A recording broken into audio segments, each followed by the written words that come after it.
while I don't directly think anything has got to do with the child, it's the parenting that becomes the most important. So Psychological behavior for any kid. where you can't really go see a counselor, and then you think something's wrong with you. Not just that it's come out of me. It's not just that feeling.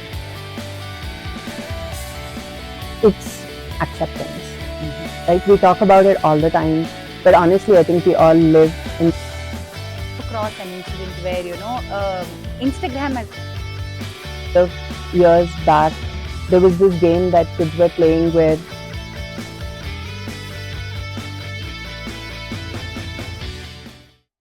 How can parents keep themselves sane while handling such kind of situations with the kids? so it's easy, and at the same time it's not, right? So I think that's where the confusion kind of steps in, because it's not the right thing to do, but the situation demands for a reaction, if I can put it that way, right? What is most important, like I said, is as parents you're learning to. You can't be right all the time. You can't be perfect all the time. If an incident happens 3 times, maybe you've reacted twice. Once you can be sane. Yeah. My message is not that you need to be sane all the time. It's not humanly possible. We are not robots, right? We go through a lot ourselves. Right. But what's important is building that trust with your child that even when I lose my sanity, there is a reason behind it. But at the end, I'm there for you. That's the key message, that building that trust with your children is very important. It doesn't have to happen in that moment of that incident, right? That journey that you have with you being a parent to that child will help the child cope better in those situations, even if you reacted insanely where you technically had to be sane. I think so. You being sane or handling situations don't have to be per se on every single instance or incident. So here, my message is not perfection. I'm not asking you to be a perfect parent. No one's perfect. Right?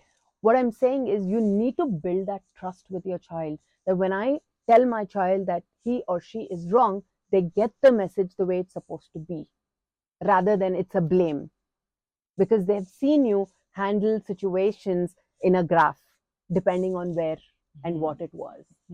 Right? So that's what we need to remember, that when I'm talking about parenting, asking you to do the right things, it's not about perfection.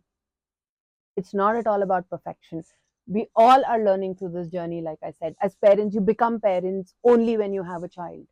And your learning or the school that you're schooling yourself is with the child that's age appropriate. Like you mentioned that you have 2 teenage kids. You don't have teenage kids that are older than that, right? Now your journey of handling teenage kids starts today. Right. There's no course that you can go take, master it, and then you're this beautifully perfect parent that we can be like, all of us need to be like Ashwara. It's not going to happen, right? Right. So it's a learning process. It's a journey. It's like when you went to school as a kid, how did you build that trust with your teachers, or they built it with you when they were teaching you things? How did you know these were the right things? How did you know this? How you had to do a math problem, or you had to spell a particular simple things like this, right? So you knew that if your teacher said something to you, it was a good thing. So when you graduated school, you had to use the same thing in your university. You're like, I know that. Like if there was a quiz show, how did you know that this was the right answer? Because someone taught you. You built that trust very subconsciously. You build that trust in that relationship over a period of time. Right.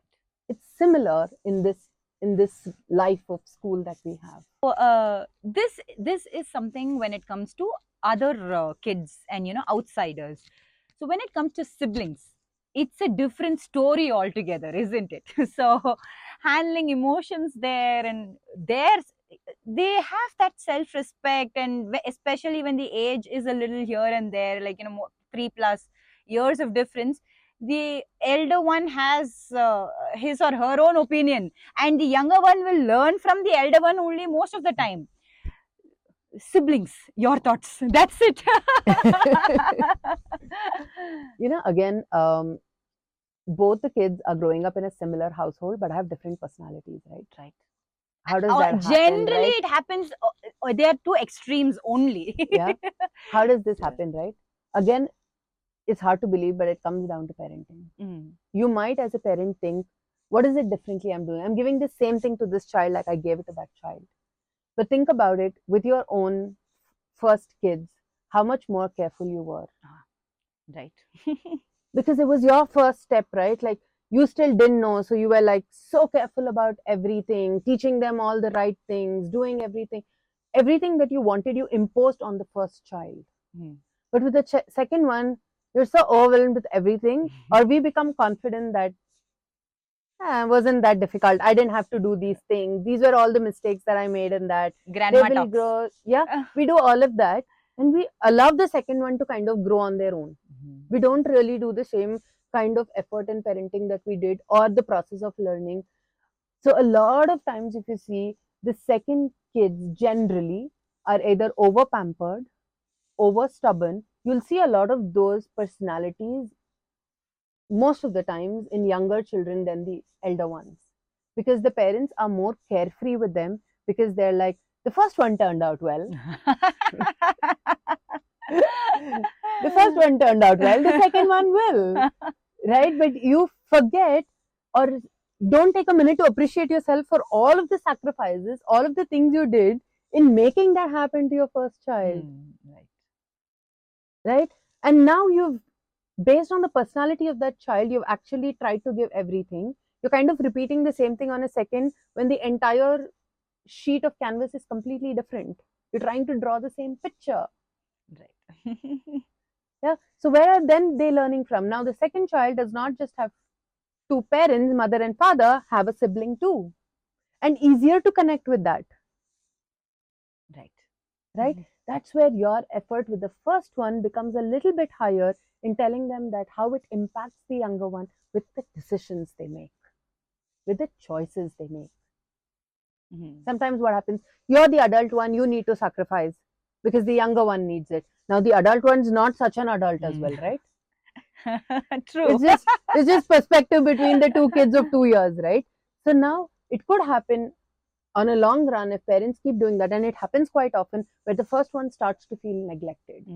The first one, on purpose, a lot of times they do things so that the second one does something that's not right, and all of this is very unconscious. It's not a learnt behavior. It is not, at the end, it is survival of the fittest. It's a survival theory that happens in the animal kingdom, very much happens in the human kingdom. How does it happen in the corporate world? You're nice to everyone, but there is a way you all survive, right? Doesn't mean we all hold a janda and run around. No, but there is a way that we all find our ways of survival, and the elder kids find that too, right? Which is where your effort with bringing or making that person understand that they're equally important in bringing up that child, building that bond becomes very, very important. I know instances of where siblings didn't have a great relationship, and when they became parents or were expecting their second child, were so worried, so stressed throughout the entire pregnancy, believing that they will have a similarly bad relationship like they have had. I know a lot of those instances. They're like, I'm not sure if I should have a second one because I had such a traumatic experience, or I don't have a great relationship with my sibling. Do you think the same thing will happen to them? But we also need to understand that in today's world that we are, the families are getting smaller and smaller. Society is getting smaller and smaller. There was a joke before we got our, I mean, it's real of my life, but it's a joke, that before we got our first child, nobody knew us. Anywhere we went, like in our building, I lived in that building for, I don't know, 5 years. I didn't even know who my neighbor was. But the moment I got my fur child, everyone know me through my fur child. Oh, you're like Marcel's parent. And everyone talk to us, random people on street wish us just because we have a pet. And I realized that, and a lot of community or social also happens if you have kids. You go down in the building, you were talking about community living. So because through your kids, a lot of people know you as well. Right. Right? They kind of help you build that social structure as well. These are all small things of appreciation. We don't do it because we don't realize.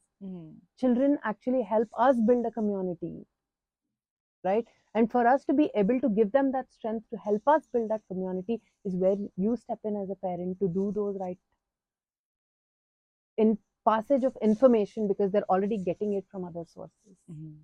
Right? And protecting your child from the information they receive from everywhere, that's another challenge that we have in today's world. You could be doing all the right things as a parent or whatever you think is right, and like I said, there's no bad parenting, right? Because everyone's intent is the right intent, but they have a lot of information coming from everywhere. And that's where your friendship with them is important, but with boundaries. Do you ever cross a boundary with your friend just because they're a best friend? Do you say anything mean? You can still be honest with your friend, but are you mean with your friend? Don't you use the right words in order to communicate, even if it's going to hurt that person? There's a way of communication that we follow over someone who's our best friend to someone we don't know, in saying the same sort of information. It's so easy for us to be mean to people we don't know, but we don't do the same thing with our best friends. While you can do it and know that you'll not lose that person, right? But we form those boundaries, and that is the kind of friendship children need to have with their parents. So you need to be a friend where you know everything, but you know that there are clear set of boundaries. And those boundaries are not built on threat or fear. That's the most important thing. It's built based on age appropriateness. It's very important. So when you say that, how important is family time? When I say family, the father, mother, and the kids. The rest comes as extended family, right? So Yeah. how important is it? Very, very, very crucial, right? Why do I say this? Because the first steps of information that you're picking up is from the circle. So if you're not there, they'll pick it up from outside. You need to be there. So you're giving them what you intend is the right way for this person to nurture. Otherwise, they'll pick it from outside. No? Right. And then you can't go around blaming, saying what kind of friends you make. Your friends are not right. Your friends are the ones spoiling you. But where else can they learn from? Where else are they going to get that emotional time, emotional support, emotional well-being? It's very, very important. Where is it that we get it from if we don't spend time as a family? Right. And usually I went out with my family. I spent time with my family is what we went to watch a movie, or we went out to eat, or we went to a mall. But do we do anything else to build an emotional connect with our children? We know about our children because we observe them. It's not because we get involved with them many a times. Yeah, it makes a huge difference, isn't it? Right. That involvement is family time, where there's absolutely no time where I'm on my Insta or on Facebook, or I don't know, writing an email or on a talk to a colleague. Like, that's why I said it's very important that parents, if cannot for whatever reason, come together as a family individually, at least once a day, once a week, at least once a week for a couple of hours, spend that unconditional time with the child doing what they want to do. They should be the people telling you what they want to do. But again, it comes with boundaries. You can always give your children accountability and decision making, but within a limited set of choices. What do you want to do today is not the right question, because the child does not know what are the right things to do when they're children. Today we have three options. We go to the park. Okay, I can get you your favorite ice cream. We both can just sit in the balcony, and you can have your Bonvita or Complan or whatever, and I'll have my coffee. You give them the choice, then you allow them to make decisions. It's very important to teach those decision making skills. But most of the times, the fourth option, which is not there in our list, is their first option. So how it's very difficult to convince them. So that is where you have to teach that accountability to your child, right? I can do three things today with you. Pick from this. Choose the best is the best. Because life will always not give us choices of that fourth thing. And that's why I'm telling you not to ask the child. That is where they will learn that life comes in boundaries. Today, as a parent, you could do the fourth thing. Maybe it was a really simple thing. Maybe they wanted to write. It's a great thing. Or they wanted to read a book. But the reason I'm saying do not ask your child that is because they need to know when they grow up is they will get only limited choices in life. True. Starts from here. So you already know what they wanted to do, right? So in your next week option, you give them, hey, today do you want to read a book? Hmm. Do you want to write poetry? I don't know. Do you want me to make a reel for you? Whatever the child's interested in. No, they'll have a fourth option. Bring it up in the next. Next. Right. It's very important to build your child within those boundaries. Right. Otherwise, they'll always think that they have choices. This is where decision making becomes difficult. Simple things as adults today. We all want to have lunch. What do you want to have? Anything you say. What do you want to have? Anything. The whole group is always saying anything. Even simple things like this, we as adults cannot make decisions of what we want to eat for ourselves. But how are this perceived? I'm being kind, I'm being nice, I'm allowing the choice to other people. But that's also an emotional stress. True. That's also an emotional stress. Like, I remember in my own life, I can give you an example where I'm usually okay with any food, just generally because I'm not fussy about food. That's not like my first thing. Sleep, I am. I decide when I sleep. But food, I'm not. And I remember, and I don't like the slice of a bread on top or the bottom. That's not my favorite part of the bread loaf. And I remember I was in the US and we were um, in the middle of the forest, and then they were making bread toast.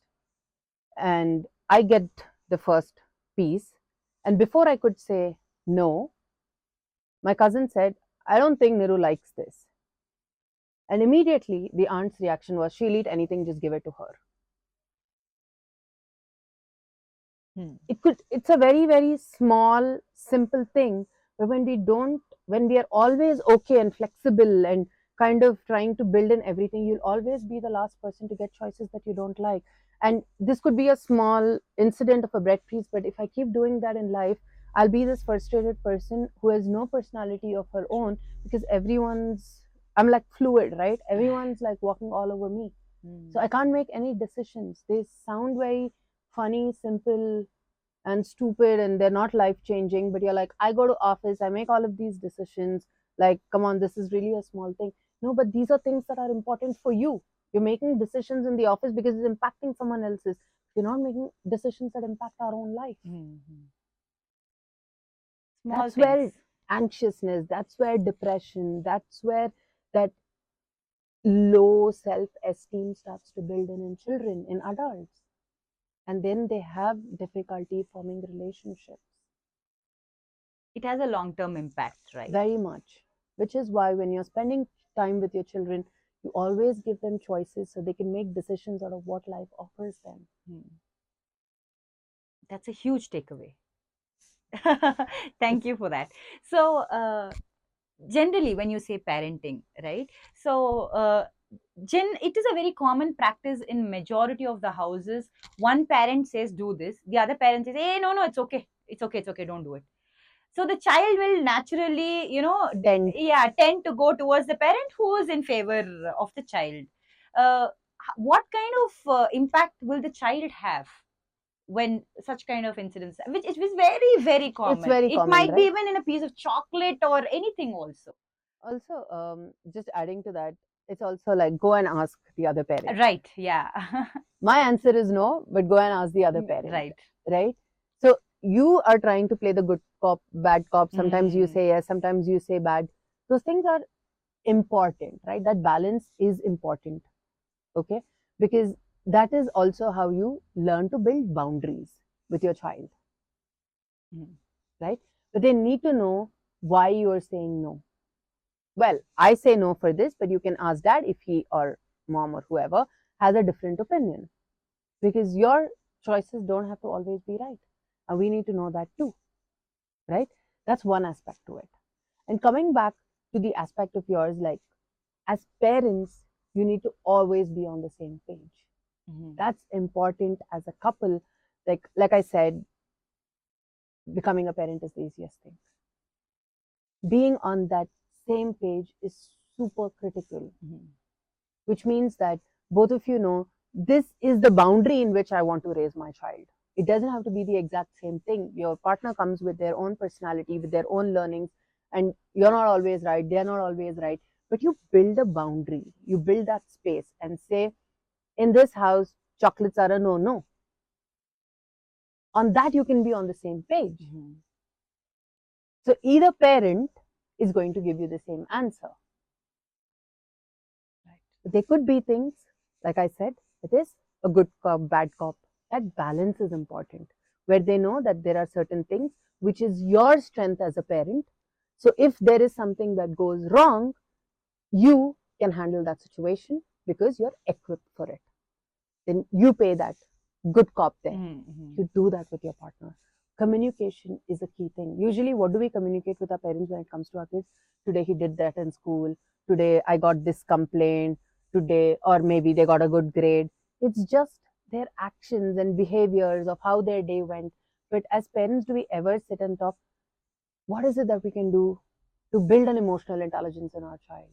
We never have these kind of intellectual talks, right? The child's growing up. Now you're doing your part, I'm doing my part, we're buying everything. But instead, we are okay to discuss with our partner when we go to the mall. This doll is 100 rupees. Is it okay? Do you think we should buy it? But we are not thinking about those bigger things. And I think the the reason I'm talking about this is because in modern parenting, a lot of people probably watching this will understand the perspective that I come from, and they have better relationship with their spouses than it did in the past, where we had gender specific roles. Today, a lot of parents are equally responsible, or they feel equally responsible. Corporate allows that. You get not just maternal leave, you also get paternal leave, Right. right? It is super important, right? So it's very, very important as partners for you to know what is that boundary within which that we can play those good cop and bad cop games, Mm-hmm. which is important, right? Both of you don't have to always be on the same page. You need to be on that same surface. If I want to, on this canvas, draw something, it has to have similar themes. If I want to do the solar system, it doesn't matter what you draw, but then suddenly I can't put a house there. I can put something to do with the galaxy, and that's okay to have that individual perspective. But I can't go put a tree on the thing. So, what is it that we want to draw on the canvas? On that canvas is very important. So, how important is it for the couple to be on the same page to raise a child? Right. So, are you asking me like, what is it that you guys need to do as a couple in order to do the right thing for the child, Right. right? Yes. Yes. So, that's a bit tricky, right? Mm-hmm. Because we're talking about parenting when the child's really little, right? Now it gets more complex, right? Where you guys need to kind of come together, and any relationship is all about that trust, right? Um, what is most critical is that family time that we were talking about previously. It's not just spending time with that child, but also taking that time to spend it with your spouse. It's not as easy as I say it, hey, go on a date night, because not every relationship with couples is as rosy as it is with the kids, right? The relationships are not as easy, they're not as simple, not as assimilated. You could just be a really cordial couple, you could just be living together for society, or you could just even be living together because you have children, Right. right? But what you need to understand is, irrespective of the differences you have as a couple, the goal at the end of it is for the children, right? So, like I said, it's a canvas. Mm-hmm. There's no perfect way. You don't go to your partner and say, this is how I want my child to be raised, or the partner doesn't do that. What is it that we can assimilate together is super important for raising a healthy child, right? Because at the end of it, when this is super unconventional, you can edit this, of course, but it's very important for couples to know if they're ready to have a child. Right. The problem with society today is, it's a step, it's the age, it's the biological clock. These are the things that we focus on. You're married, which means that you need to have a kid. No one understands that building a relationship is important. Even if you knew this person for several years before you got married, It's different to be a husband and wife. It's different to be within the same household. It's different when you're everyday small nitty-gritties that you don't see when you're in your courtship, right? They all start to come out. A lot of times couples show their true self once they're married because they don't have the fear of losing that person. There could be multiple reasons, or if it's an arranged setup where you didn't have enough time for courtship, similar things. Build your relationship first. Understand that both of you are on the same page, to understand that you're ready to have a child. Very, very important. Easiest is to have the child. Easiest is those 9 months of your life. Then comes the challenge where even whether your children live with you, once they leave the nest, you're 60, you're 70, your child's probably 40, 50. As a parent, the kind of emotional bond that you share with them is not going to leave you, right? You're always attached to that child, whether you want that child to come and visit you. I'm not saying take care of you or be there in your old age, but even if you want to have a cordial relationship with your children, that they know that, hey, I need to call my mom or dad at least once a week, even though I'm in a busy schedule today. It doesn't happen to a lot of parents. That's the reality of today. A lot of people don't want to live with their parents, they don't want to live with their in-laws, right? And it's not only from the daughter-in-law or the son-in-law, it's just universal. People just want to have their own space and own kind of comfort in living, and it's not wrong. But that communication starts there, that are you ready to be a parent? Well, if it did not happen, at least for the sake of your child, with whatever relationship barriers that you might be facing, it is still very important to come and draw that canvas together, because otherwise it's going to impact a life that you brought into this world. The children never ask that I want to be born to you. They come to you, they come through you, but they have their own life, they have their own personalities, they have their own journey. And all you are is a guide, you're a facilitator, and you need to do that right. Just like you work in corporate, right? Your manager is not your sole everything. He's only there to guide you, he's only there to help you move in that progression that you want to make in your career. And that's exactly what parents are at home. For your child, you're just a guide, and you need to do that right. Imagine you go to work and there's this manager or a team lead that absolutely knows nothing. Majority of the cases. How do you feel working under a person like that? Right. It's similar for a child. They don't feel exactly that way, but it's similar because they're not learning anything from this process. They're getting everything from outside. And as children, they will not realize this. When they're 20, 30, when the world is banging them, they're like, why didn't you teach me this before? Why didn't you tell me this before? Why couldn't you have prepared me? A lot of kids, adults go through this blame game on their parents. It does not happen when they're 4, 5. It does not happen when they're 16. It does not happen when they're 20. It happens when they're 25 and above.